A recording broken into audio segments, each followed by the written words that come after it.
Predstavme si takú tú klasickú, ale úplne zlomovú situáciu. Máme 31, žijeme v Bratislave a zrazu, konečne zarábame normálne peniaze. Jasné, nie sú to milióny, ale úprimne, aspoň už nepočítame každý cent pred výplatou. No a presne v tomto momente, keď to počiatočné nadšenie z akej takej dospelosti trochu opadne, udrie tá veľká otázka. Čo vlastne budujeme z toho, čo nám na konci mesiaca reálne zostane na účte? Lebo presne tu sa láme chlieb a začína sa tvoriť naša skutočná finančná budúcnosť. A tak prichádza na rad ona. Tá ultimátna, priam až existenčná dilema, ktorú skôr či neskôr rieši asi každý dospelák, len čo sa dostane do aspoň trochu komfortnejšej zóny. Zostať v nájme, alebo ísť do vlastného. Je to úprimne rozhodnutie, ktoré zabetonuje nielen stav bankového účtu, ale vlastne aj celý životný štýl na pekných pár desaťročí dopredu. Aby toho nebolo málo, žijeme v dobe, kedy má na to každý obrovský a hlavne neuveriteľne hlučný názor. Poznáme to. Rodičia hovoria, nájom sú vyhodené peniaze, kúp si vlastné. Potom prídeme do práce a kolega čerstvo po podpise hypotéky na nás vybalí. Ber, kým sa dá. A večer otvoríme sociálne siete, kde nám finanční influenceri z ich preňatých bytov radia pravý opak. Zostaň v nájme a ten rozdiel pekne investuj. Každý má skrátka svoj 100% recept na úspech. Háčik je ale v tom, že len málo kto naozaj ukáže, ako tá realita vyzerá po dlhých rokoch. Preto si to dnes v tomto rozbore rozmeníme na drobné, v 5 krokoch. Najprv si zadefinujeme samotnú dilemu, potom preskúmame prvú cestu, teda život v nájme, a hneď na to druhú cestu, kúpu bytu. Potom príde veľké zúčtovanie po rokoch a na záver si posvietime na to, o čom sa pri týchto témach takmer vôbec nehovorí. Poďme na to. Časť prvá. Naša dilema. Nájom alebo kúpa.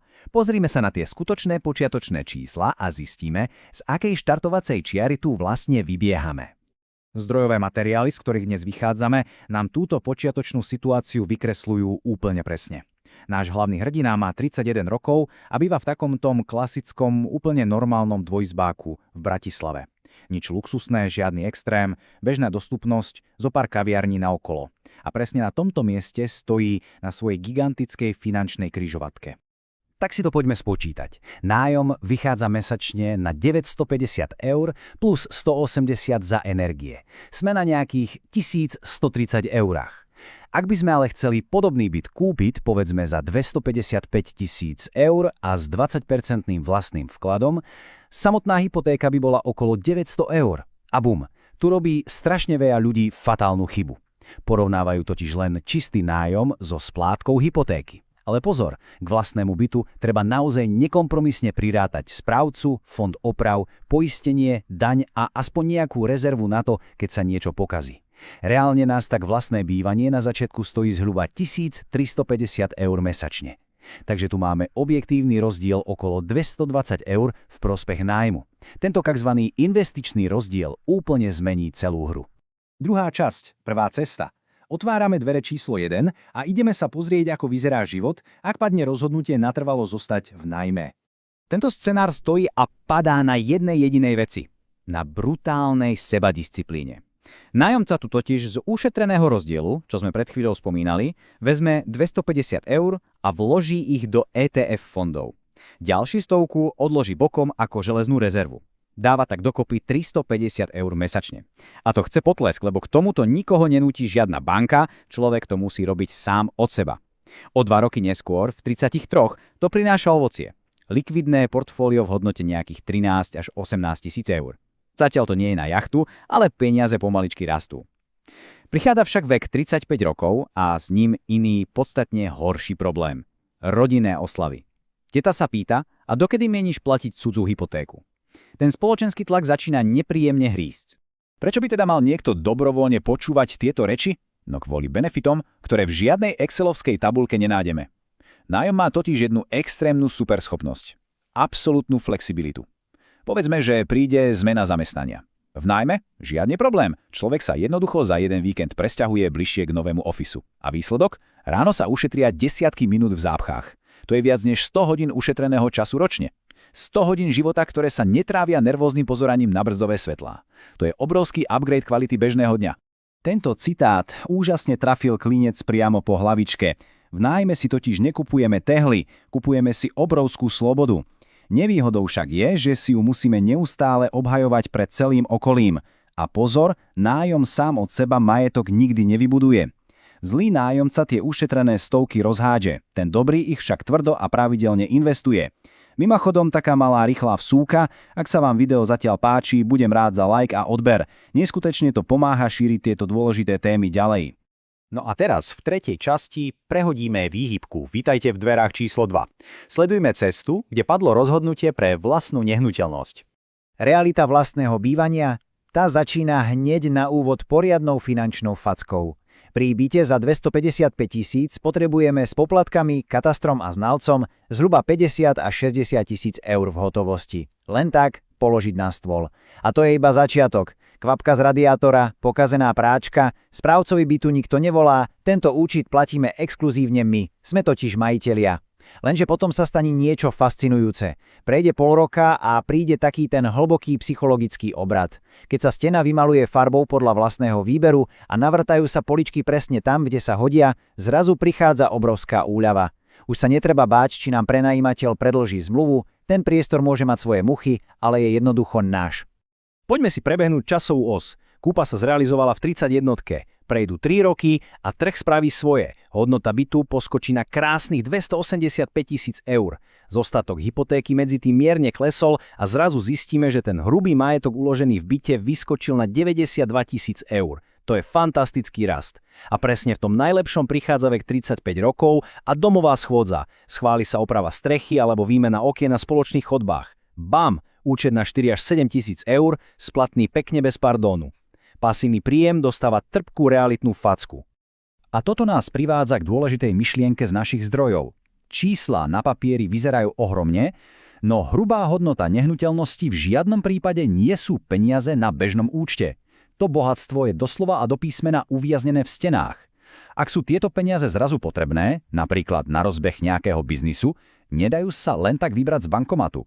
Jediná možnosť je byt predať, čo stojí obrovské nervy, alebo zobrať ďalší úver, čím sa na seba nabaluje iba ďalší dlh. Ideme do finále. Časť 4. Zúčtovanie. Poďme teraz spojiť obe tieto časové osy dohromady a pozrieť sa na krutú realitu, keď sa po rokoch usadí prach. Urobme si taký poriadny check-in v 40-tke. Kde sme? Disciplinovaný nájomca má v likvidnom portfóliu nejakých 70 až 110 000 eur. Voľné, okamžite použiteľné peniaze. Majiteľ bytu ale hlási hrubý majetok niekde medzi 160 až 180 000 eurami. Zdá sa, že tu máme absolútneho víťaza. Ale tu je ten najväčší trik. Tá pravá mágia vlastného bývania vôbec nie je v investičnom talente. Je to ten obyčajný mechanizmus núteného sporenia. Kým nájomca musel mesiac čo mesiac odolávať tomu, aby peniaze neminul na niečo iné, z majiteľa bytu tie peniaze banka bez myhnutia oka jednoducho vyťahla. To pravidlo musím zaplatiť úver nakoniec vybudovalo väčší majetok. A sme v závere našej cesty. Vek 55 rokov. Oba scenáre vygenerovali impozantné čísla. Nájomca sedí na obrovskom balíku od 160 000 do 260 000 eur v investíciách. Majiteľ naopak sedí vo svojom byte s uzamknutou hodnotou, ktorá je tiež niekde na úrovni 250 000 eur. Obaja teda úspešne vybudovali krásne bohatstvo. Lenže pri majiteľovi netreba zabudnúť na jedno celkom zásadné číslo v pozadí. Za tých 14 rokov musel navyše naliať ďalších 35 až 55 000 eur čisto len do údržby a oprav. Hrubý majetok je síce krásny, no zadarmo tento rast určite nebol. 5. a zároveň posledná časť analýzy. Poďme nahlas pomenovať to, čo sa v bežných debatách ako si takne prehliada a často nespomína. Začnime nevypovedanou pravdou o nájme. Influenceri totiž často nespomenú jednu tvrdú realitu. Nájom nemá absolútne žiadny cenový strop. Úroky na hypotéke sa dajú pohodlne zafixovať. Ale nájom? Ten nájom, ktorý stojí dnes 950 eur, môže o 5 rokov zrazu skočiť na 1150 a o ďalšiu dekádu úplne pokojne na 1350 eur. A tu vzniká ohromné riziko. Ten náš slávny počiatočný investičný rozdiel, vďaka ktorému sa dalo na začiatku budovať portfólio, sa môže úplne, ale že úplne vypáriť do stratena. No a na druhej strane sú to majitelia, čo nádherne odhalujú podklady. Je to čistá ilúzia papierového bohatstva. Človek presne vie, že má majetok vo výške 250 000 eur. Super pocit na egu. Ale potom príde drahý zubár alebo nejaký iný nečakaný výdavok a pri pohľade na bežný účet svietia 4 000. Tá každodenná finančná úzkosť je skutočná. Majetok je na 100% reálny, ale je nepružný a zabetonovaný. A ten psychologický pocit zamknutého bohatstva funguje diametrálne inak, než keď sú voľné peniaze kedykoľvek k dispozícii. Aká je teda tá správna odpoveď? Tá najväčšia pointa celého nášho rozboru je fakt, že to vôbec nie je matematické rozhodnutie. Je extrémne osobné. Na jednej strane máme vysoko likvidné bohatstvo a doslova absolútnu slobodu. Zbaliť si zajtra ráno ruksak a zmiznúť na druhý koniec sveta. Na strane druhej je tá obrovská, hlboko zakorenená stabilita. Ten upokojujúci, neopísateľný pocit v duši zvedomia, že tu, v tomto úplne vlastnom priestore, môžeme už jednoducho navždy zostať. Takže, keď tu okolo tej 30-ky stojíme pred týmto veľkým rozhodnutím, vôbec neriešime len nejaké peniaze. Odpovedáme na niečo diametrálne dôležitejšie. Akého 45-ročného človeka vôbec ideme z tohto všetkého vybudovať? Bude to niekto, kto má v živote maximálnu možnú finančnú flexibilitu, alebo to bude niekto, kto má vo svojom vlastnom domove svoju svätú istotu? Obe tieto verzie vedia byť neskutočne bohaté a plné zmyslu, ale každá z nich má svoju špecifickú cenovku. Finálne rozhodnutie už je naozaj len a len na vnútornej preferencii. A priatelia, ak sa vám video páčilo, budem rád za like a